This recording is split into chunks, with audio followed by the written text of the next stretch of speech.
네, 여러분 안녕하십니까?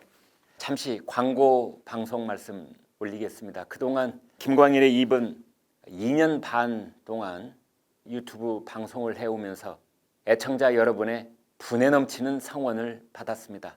그 은혜를 뼈에 새기듯 잊지 않겠습니다. 그래서 저희 제작진은 다음 주 월요일 3월 8일부터 전혀 다른 환골탈태한 모습으로 여러분을 찾아뵙고자 합니다. 제작진을 위아래로 대폭 보강을 하고 내용도 완전 신선하게 알차게 바꿨습니다. 방송은 매일 오전 11시에 시작하고 또 생방송으로 진행을 하면서 그날 다채로운 뉴스를 전달해 드릴 예정입니다. 새로 바뀐 그 이름은 11시 김광일 쇼라고 붙였습니다. 많은 성원을 부탁드리겠습니다.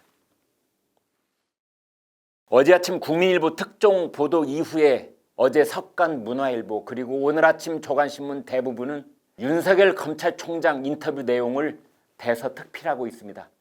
그동안 막아놓았던 본물을 터트리듯 장문의 격정 토로를 했기 때문에 분량이 단편소설 분량을 훌쩍 뛰어넘습니다. 그래도 요점은 분명합니다. 논리도 날이 서 있습니다. 언론의 해석도 비교적 일치되어 있습니다. 윤석열 총장의 작심 인터뷰가 쏟아놓은 요점은 무엇일까요? 집권 여당의 강경파들이 추진하고 있는 중대범죄 수사청에 반대한다는 것입니다.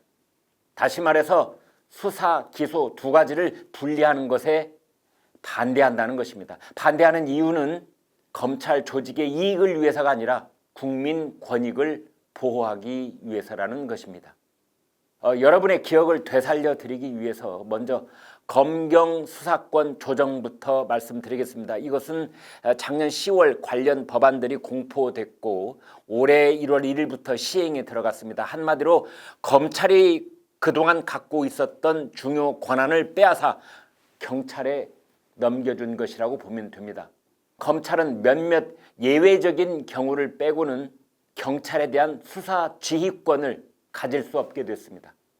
그리고 이제 경찰은 몇몇 예외적인 경우를 빼고는 수사 종결권이라는 매우 중요한 권한을 갖게 됐습니다.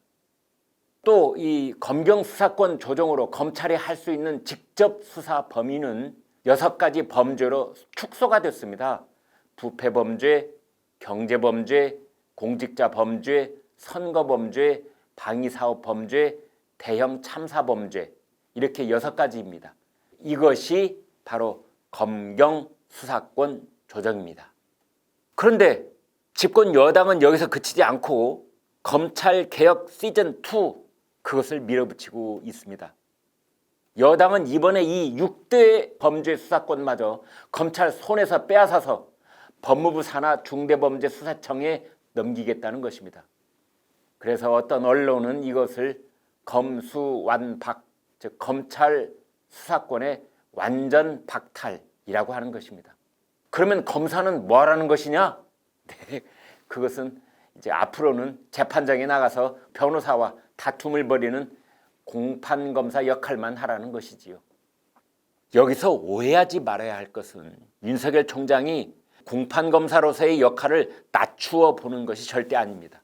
그는 수사와 공소 유지의 중요성을 비교하면서 1대 6이라고 할 정도로 재판정에서 공소 유지가 중요하다고 봅니다.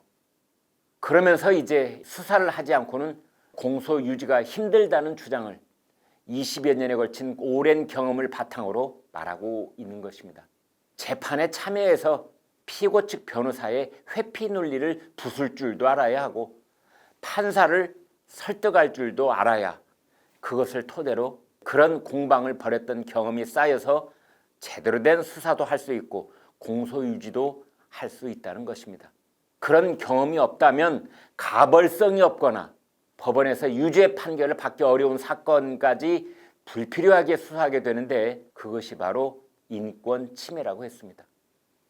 그래서 윤석열 총장의 결론은 수사와 기소를 분리해서는 안 된다는 것이고 수사와 기소를 분리하려는 중대범죄수사청에 반대하는 것이며 수사와 기소가 분리될 경우 중대범죄를 응징할 수 있는 국가 전체의 반부패 역량이 약화된다고 했습니다.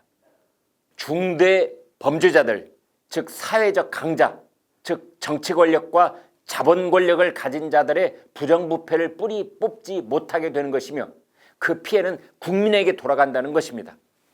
그것이야말로 민주주의의 퇴보요 헌법 정신의 파괴라는 것입니다. 그렇다면 이 같은 주장을 왜 윤석열 총장의 정치 선언이요 사실상 출마 선언이라고 보는 것인가? 세 가지 이유가 있습니다. 첫째, 윤 총장이 단편소설 분량의 대형 인터뷰를 하면서 자신의 신상 발언을 했습니다. 그동안 자신이 일방적으로 겪어야 했던 고초를 의연하게 말했습니다. 둘째, 그가 시종일관 강조한 말이 국민입니다. 국민. 지금까지 신년사 혹은 새내기 검사들에게 인사말을 할 때도 국민을 강조해 왔지만 그것은 간접 화법이었습니다. 이번에는 국민들에게 직접 화법을 쓰고 있습니다. 세 번째로 그는 100번이라도 직을 걸겠다고 했습니다. 현직 검찰총장이 직을 걸겠다는 것은 자신의 뜻이 관철되지 못하면 미련 없이 사표를 던지겠다는 뜻입니다.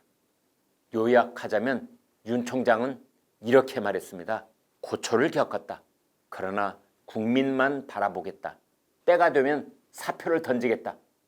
자, 이 세 가지는 명백한 정치 개시 선언이 되는 것입니다.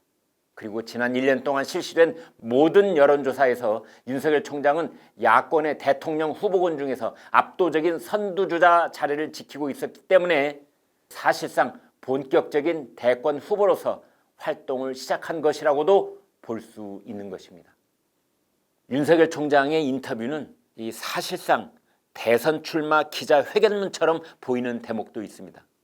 그는 여당의 중대범죄수사청 법에 대해서 이렇게 말했습니다. 민주주의의 허울을 쓰고 법치를 말살하는 것이다. 갖은 압력에도 검찰이 굽히지 않으니 칼을 빼앗고 쫓아내려 한다. 원칙대로 길을 계속 뚜벅뚜벅 걸었더니 아예 포크레인을 끌어와 길을 판에 없애려 한다. 민주주의의 퇴보이자 헌법 정신의 파괴이다. 여러분은 어떻게 들으셨습니까? 이런 말들은 다른 대권 후보들한테서 들어본 적이 없는 강력한 정치 발언이 아닐 수 없습니다. 또한 국민들을 향한 직접적인 호소 목소리도 완전히 달라졌습니다. 직접 육성을 들어보면 이렇습니다. 국민들께서 코로나19로 힘드신 줄 알고 있습니다. 검찰을 둘러싼 이슈가 부각되는 것이 필요할 지경이며 내용도 자세히 알지 못하실 것입니다. 다만 국민들께서 관심을 갖고 지켜봐 주시기를 부탁드립니다. 잘 느끼지 못하시겠지만 국민 여러분의 이해와 관계되는 중요한 사항이기 때문입니다. 국민들에게 관심을 가져달라고 호소한 것입니다. 어제 검찰 출입 기자들은 대검 관계자에게 이렇게 물었습니다. 여당이 중대범죄수사청 법을 당론으로 확정하고 국회 통과를 추진하면 윤 총장이 사퇴도 고려하고 있습니까? 그러자 대검 관계자는 이렇게 답변했습니다. 윤 총장은 어떤 사안에도 직에 연연하지 않았다. 국민이 피해를 볼 제도가 만들어지는 부분에 대해 공직자로서 가만히 있으면 안 되는 것이다. 네, 가만히 있으면 안 된다. 이것은 무슨 뜻일까요? 그렇습니다. 사퇴의 가능성을 공식적으로 재확인한 것입니다. 만약 4월 7일 서울시장 선거 전에 여당이 중수청 법을 발의하거나 혹은 당론으로 확정지으면 윤석열 총장은 바로 사표를 던질 수 있는 명분을 확보한 것입니다. 민주당에서는 매우 조심스러워하는 분위기입니다. 민주당 입장에서 보면 서울시장, 부산시장 선거를 한 달 앞두고 제일 두려운 상황이란 민주당이 주도하는 이슈가 묻혀버리고 대신 야당이 이끄는 이슈 혹은 윤석열 이슈가 전면에 부상하는 것입니다. 민주당은 가덕도 신공항 그리고 중대범죄수사청 4차 재난지원금 그 얘기를 계속 끌고 가야 하는데 거꾸로 윤석열 정치선언과 윤석열 대권 잠룡선언이 유권자들의 관심을 독차지하는 상황이 제일 염려되는 것입니다. 그래서 민주당에서는 윤석열 총장에 대한 반응을 자제하고 있는 것이며 중수청 법에 관련된 속도 조절론이 다시 고개를 들고 있는 것이고 시행 유예 기간을 2, 3년 두자는 얘기까지 나오고 있는 것입니다. 민주당에서 봤을 때는 악재가 겹쳐 있습니다. 무엇보다 가덕도 신공항에 대한 찬성 여론이 부산에서 매우 신통찮게 나오고 있습니다. 부산시장 선거는 국민의힘 박형준 후보가 2위인 민주당 후보와 격차를 더 벌리고 있는 것입니다. 서울시장 선거는 민주당 박영선 후보가 별 이슈 없이 무난하게 올라선 반면 야권에서는 앞으로 뜨거운 이슈가 계속 남아 있습니다. 일단 3월 4일 오전 9시에 발표될 국민의힘 후보 발표도 관심이고 그 후보와 안철수 대표와의 단일화 이슈도 뜨거운 관심입니다. 여기에 윤석열의 정치 선언 폭탄까지 터진 것입니다. 윤석열 정치 선언은 본인이 대권 가도에 본격적으로 뛰어들게 되는 점이 첫 번째 이슈이고 또한 그의 이러한 행동이 서울시장 선거에도 상당한 영향을 미칠 수 있다는 점이 두 번째 이슈가 될 것입니다. 3월 1일 리얼미터가 오마이뉴스 의뢰로 실시한 여론조사에서 윤 총장은 15.5% 지지율로 이낙연 민주당 대표와 공동 2위를 기록했습니다. 이재명 경기지사는 23.6%입니다.